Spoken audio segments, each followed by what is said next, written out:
Illana Burk, CEO of Your Life's Workshop, coach to entrepreneurs and solopreneurs across dozens of industries, and host of Good Business. With nearly 20 years' experience helping hundreds of clients create profitable, ethically driven, and sustainable businesses based on their life's work, I'm here to teach you how to do great work, make great money, and make a positive impact without feeling like you need a shower afterwards.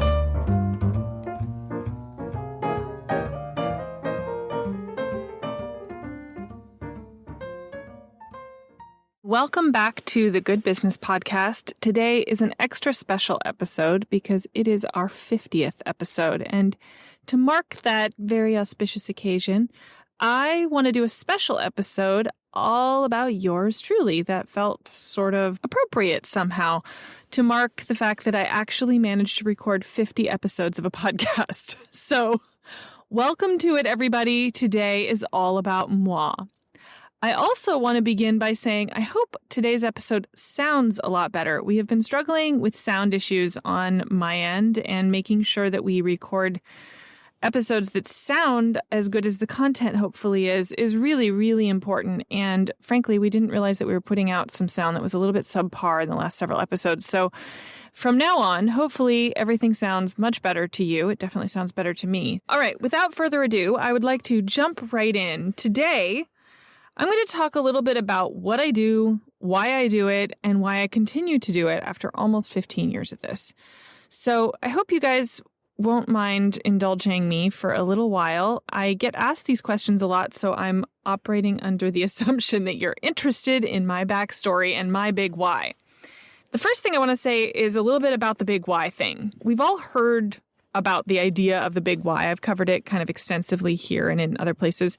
And I generally don't think that the idea of having one thing is really all that useful. You know, we all have a combination of things that make us who we are and make us make the choices that we do. But understanding at least what the amalgamation of those choices adds up to at any given time in your life is useful, in my opinion, because it allows you to have a basic filter to run your ideas and your goals through. The big dangerous part of that is that over your life, those priorities are going to change. And if you're hanging on to that one big why that you took a seminar on and figured out all at once, you might miss the fact that you've changed, or that your business is changing, or that the market is changing, or that the world is changing. That has to be something that's a dynamic process. So I'm going to kind of tell this story of who I am and what I do and why I do it with that in mind, and through that lens of the fact that what I do has relatively stayed fairly similar to what it was when I began. But the reasons I do it, the reasons I continue to do it, the reasons I make the choices that I do about how the delivery system changes and evolves over time, that is definitely dynamic. I hope you guys enjoy. Now, to begin, I'm going to talk to you about my experience. These are not things that I generally put out there all that much, so it seemed like fun to talk about it a little bit. Before I started my business, I was in the coffee business for a little over a decade. That's where I spent most of my foundational time, and my last job was as a national sales manager for a teeny tiny organic coffee company. It sounds far more impressive than it actually was. It was just a few of us working in an office and trying to make magical things happen. In approximately 2005, something like that. So I flew all over the country selling organic coffee and selling people in the South specifically. I worked in Texas a lot, and I spent a lot of time talking to old guys in Halliburton hats about why organic is actually a good thing and how the food of their childhood probably was organic. They just didn't know it because they didn't dump pesticides on everything. So that got me really excited about environmentalism and about sustainability. And it was the mid-aughts when green was all the rage, and that was the biggest societal problem everybody was super hyped up about. So I did what I thought was the best possible option right then, which was go back to grad school and get an MBA in sustainable enterprise, which was an incredible education. And it was the first really of its kind. There was a couple green MBA programs at the time, but it was really the most fleshed out, most full-featured. And the idea of sustainability was something people were still trying to wrap their heads around. So it was pretty cutting edge, and I learned the foundations of what it means to create any kind of entity that can sustain itself. My education had a background in really foundational black and white basic business education. We did all the finance stuff and the managerial stuff and the reading spreadsheet stuff, which I definitely did not excel at. The color coding part, totally on it. All the math, not so much. Barely made it through on that part.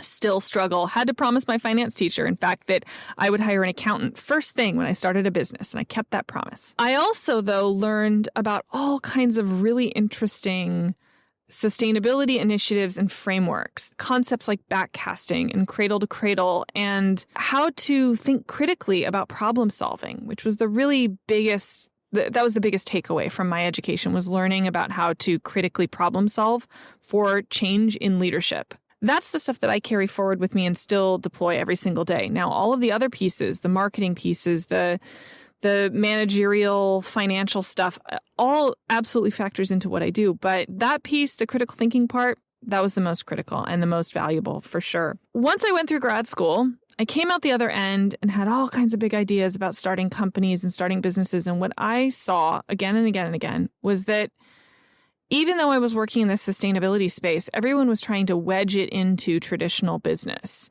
The backbone of sustainable business concepts is an idea called the triple bottom line, which is people, planet, profit. Instead of just paying attention to one bottom line, which is your financials, sustainability talks about people, planet, profit. How do you consider the human beings that will be affected by your work? How do you consider the environmental implications of your work? And how do you consider the financial obligations of owning a business? And how do you consider them equally instead of in these sort of siloed initiative things that it all comes down to the financial bottom line?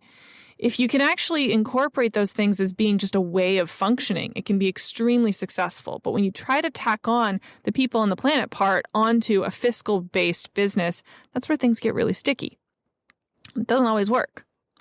So as I started getting into the business world more and more, what I saw was this kind of stuck together version. And what you end up with a stuck together version of people, planet, profit is you end up paying really close attention to money and not so much the people and the planet part. And that's what venture capitalists want. Everybody wants to make money. And when it comes down to it, in the current climate in business back then, and really still now, that's obviously still the most prevalent message that you get. And what I saw was, if I was going to create some sort of big startup-y business, I mean, I lived in San Francisco at the time, so I was looking to kind of create that big Opus type startup, was that I was going to lose control of the ability to actually pay attention to those things in a meaningful way. And what interested me more than that was to stay small and to think about how I can affect change in the most impactful possible way. So over time, that evolved from working in a very small business and seeing what was possible with a really small team, which was really cool and an amazing business education in real life. But when I struck out on my own, I aspired to create better leaders. I don't think I really had the language for it at the time, because the thing that lit me up the most was helping people make their dreams happen. And that's been something I've repeated again and again. It's been kind of my big why, is like, I really like helping people make their own stuff happen. But the subtext underneath that was that I want to help them make their own stuff happen in a way that incorporates these three ideals all the time, but without hammering people on that language. That was sort of the secret sauce underneath, was like, how do you consider all those things simultaneously right from the jump? Because if you do it right from the jump, then there's nothing to reinvent. There's nothing to reimagine. There's nothing to think about, because it's just how you function as a business leader. So that kind of became the foundations of a business coaching practice at a time when I was mostly running a creative design agency. My business started as Makeness. It was born out of the idea of make a business, and I was very clever. I thought that was the best name ever. And turns out it's really hard to say at cocktail parties. You say, I run a design agency called Makeness, and people go, "Oh, what now? And a who? What is it called?" But as a domain, it looked really great. So I ran as Makeness for a long time, and people would come to me for a website, and I would say, "Well, what does your business stand for?" And they go, and I would say, "Well, what do you want your brand to look like?" And they go, So we would do all this consulting. And what I found was the consulting part was far more fulfilling, because problem solving is my happy place. Oh my goodness. You give me a juicy problem and I am in heaven. And I found that that part of the process was the thing that lit me up far more than the design end did. So I leaned heavy in that. And frankly, I was better at that than I was at the design. I'm a solid designer, but not world class by any means. We all got to know what we're capable of. And what I found was that I was really good at helping people develop a concept, develop an idea around their ideas so that they could create something that was both sellable and felt really, really good, which anybody who's listened to this show before knows that that's pretty much my stock and trade. Over the last 15 years, that has evolved away from design. I no longer have a design agency that shuttered about 4 years ago, something like that now. And now I only teach and coach and strategize for clients. And now I am some version of a hybrid between strategist, startup consultant, business coach, best friend, temporary business partner, and did I say creative director? That's probably in there too. And I work with clients as kind of like a general surgeon of whatever they need. I work with clients at a couple different levels. The first are the brand new people, the ones who are just, they have the whiff of an idea and not much else.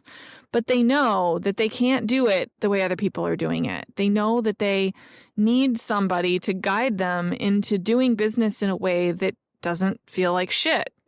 And I'm really good at that.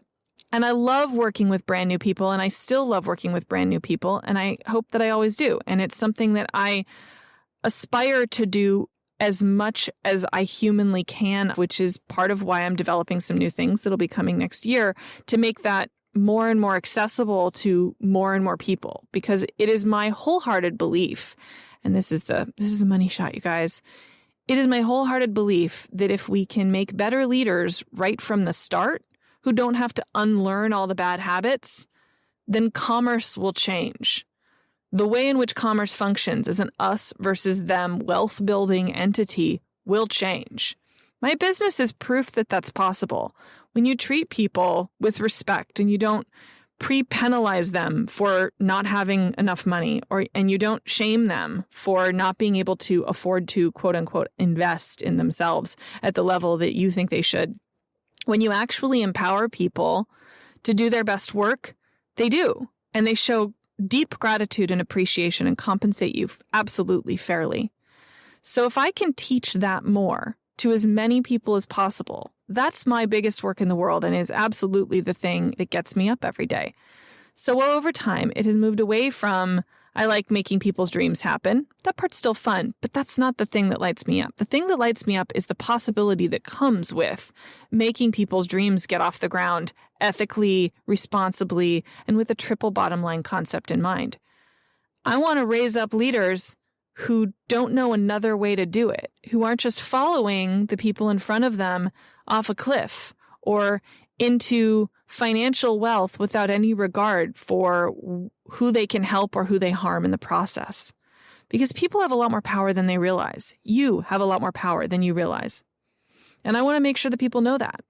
So that's the work that I do with new business owners. I'd say about 30% of my business is working with established visionary types.